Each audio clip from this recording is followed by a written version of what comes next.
go wrong when now it's dark.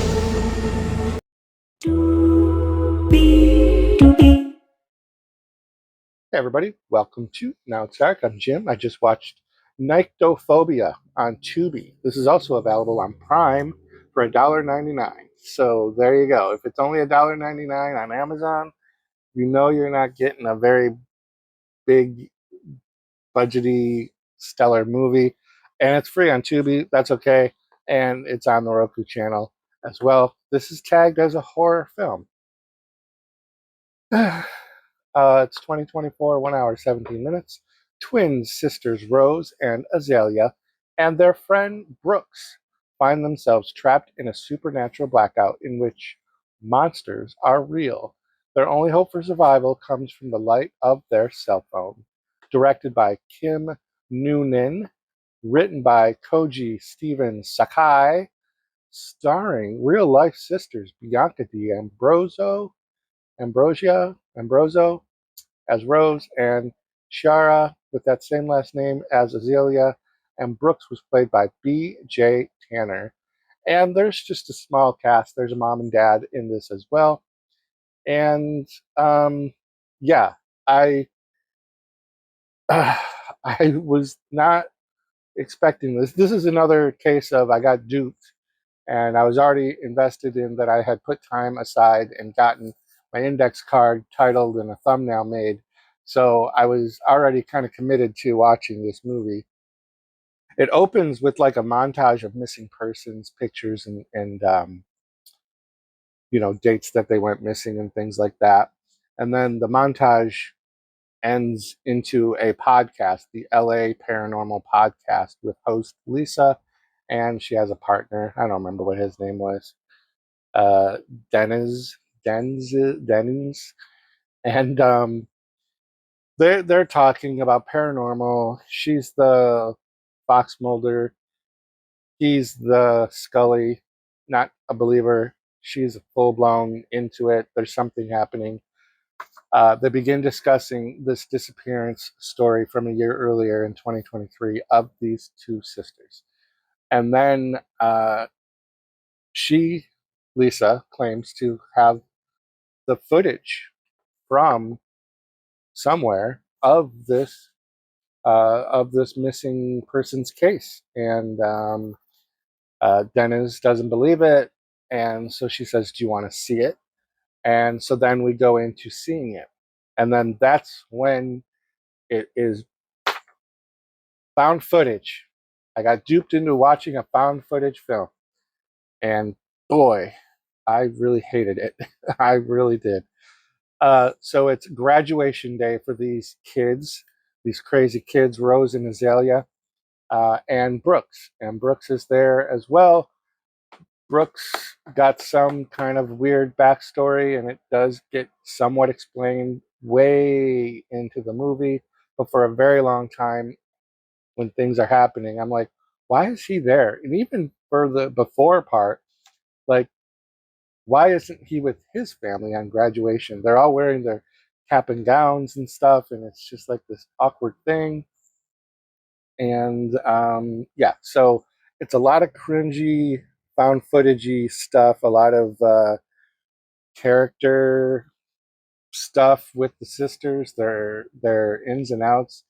I think the writing was a little inconsistent. Their portrayal of being sisters, which they are in real life, they didn't seem to like know at certain points a lot about each other, like to the extent of that the one girl is afraid of the dark, and I guess the other sister actually might not have known to the extent of that, which just seems weird. If they've grown up together and if they're twins, you know how they're supposed to have like that bond kind of thing, and then like they didn't even know what college each other were going to be going to, and if they were twins and just graduating, you cannot tell me that these two sisters hadn't had a conversation or overheard a conversation with one of their parents about what college they were going to go to. Just kind of was a little weak. And again, it goes on for a while. Like, why is Brooks still there? Um, so, anyways, they're at the house. Everything gets angsty. We get a scene with why or where it's kind of revealed about Azalea's fear of the dark, which, by the way, I forgot to mention, is the definition of the nyctophobia, and I hope I'm pronouncing that right, but it's the extreme fear of dark. So I guess that's her extreme fear of dark is what gave us the title of this film. But it also is a part of the disappearance of them. And so the story kind of gets cringy. It's daylight. They're talking about this or that. We get a scene of the father setting the dinnerware at the table, and he's doing it very slowly, and you're kind of tipped off that there's something maybe not right with dad. Um, they're outside now. It's totally dark, and the one girl notices there's no moon and there's no stars. It's total pitch black in the sky. Okay, that's weird. They're like, oh, no, it's just clouds, blah, blah, blah. And then the mom comes out and says, girls. And they're like, yeah. And she's like, it's your father. And they're like, oh. So they go in, and you're like, oh, maybe he died or something. No, he's talking. He's just doing gibberish. But he starts saying, they're coming, or something like that. Let me read it. Oh, no, they're watching us. They're watching us. They're watching us. And he's going like cuckoo, cuckoo. And then it turns into a full blackout, power outage, blackout. So now we're watching a found footage film through this little hole of light from the phone. So the already hard to watch for me found footagey phone view is now limited to this hole, which I expect that they were hoping would enhance the tension and fear level with having now more reduced uh, view. And I guess it does do that later. Um, there's just so much downtime. Like they're just chilling in the room at one point, having conversations. That they play a small game of what do you fear the most, and that doesn't amount to anything.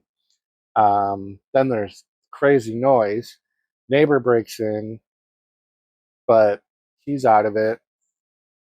Grabs the phone at one point and sets it back down and leaves.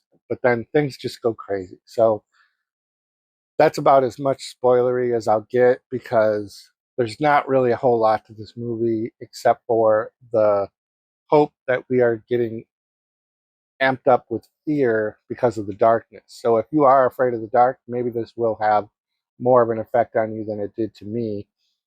The paranormal side of this, which is where the podcast was coming from, is now kind of introduced when we hear noise, and it's that typical alien sound, that clicking sound. I think the Predator actually made it. I can't imitate it, but it's that kind of clicking audible sound that they make. I don't know if it's breathing, I don't know what it is, but it's just a very recognizable, oh, there's aliens. But we never see them. It's all dark, whatever. Um, I don't know how to go much further into this without spoiling it, but it's just they go through the evening worth. They've got an hour left before the sun is supposed to come up. They obviously don't make it because we are being told the story of missing girls.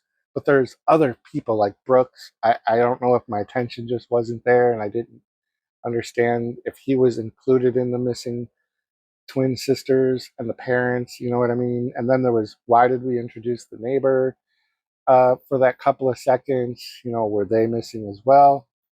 So we come out of the footage, we see the reaction of Den's.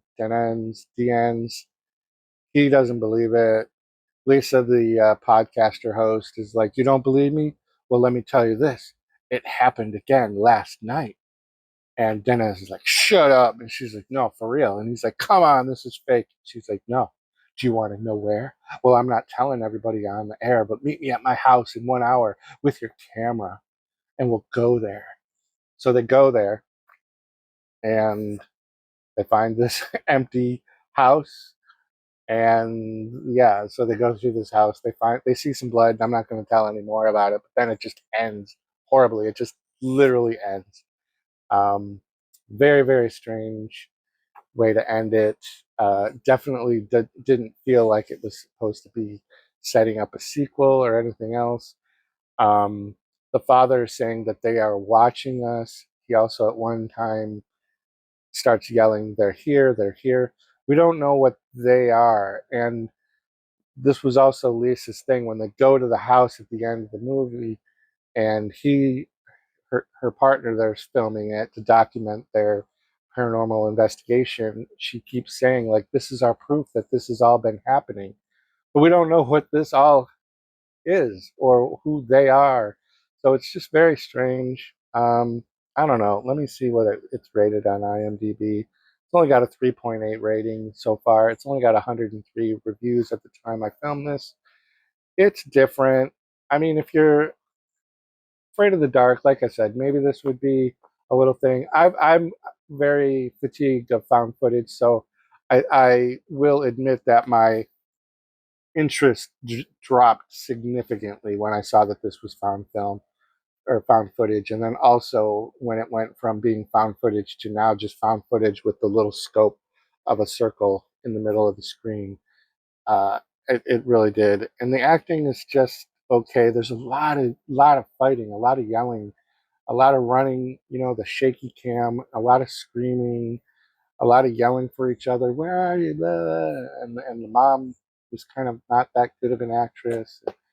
I don't know. I don't have a lot of positive things to say about it. I have not had a very good experience for the past couple of Tubi reviews, but I'll keep checking because they have tons of horror movies to watch. So I'm definitely not poo-pooing on Tubi because I still enjoy it very much.